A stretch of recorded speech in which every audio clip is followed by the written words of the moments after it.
Welcome to Penrose Learning, where we make understanding easy. In this video, I will show you how to make green apple pie. First, let's gather our essential ingredients. You'll need about 6 to 8 firm green apples, ideally Granny Smith for that perfect tartness. We'll also use 1 1/2 cups of granulated sugar, 1/4 cup of all-purpose flour, and a delightful blend of 1/2 teaspoon of ground cinnamon with a pinch of nutmeg. Don't forget 2 pie crusts, suitable for a 9-inch pie. Now let's prepare our star ingredient, the green apples. Begin by peeling, coring, and thinly slicing all 6 to 8 apples. Aim for uniform slices, about 1/4 inch thick, to ensure even cooking. In a large bowl, gently toss these slices with the granulated sugar, all-purpose flour, ground cinnamon, and nutmeg. Make sure every apple piece is beautifully coated. This helps create that perfect, thick, and flavorful filling.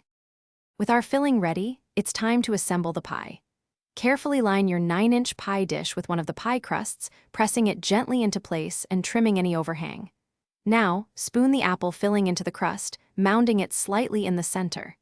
Place the second pie crust over the top, sealing the edges by crimping or fluting. Finally, cut a few small slits in the top crust to let steam escape, preventing a soggy pie. The final step is baking your delicious green apple pie. Preheat your oven to 425 degrees Fahrenheit. Bake for 15 minutes, then reduce the temperature to 375 degrees Fahrenheit. Continue baking for another 40 to 50 minutes until the crust is golden brown. Let it cool for at least 2 hours before slicing. This crucial step allows the filling to set perfectly, ensuring a delightful slice. Thanks for watching. If this was helpful, leave a like and consider subscribing. See you next time.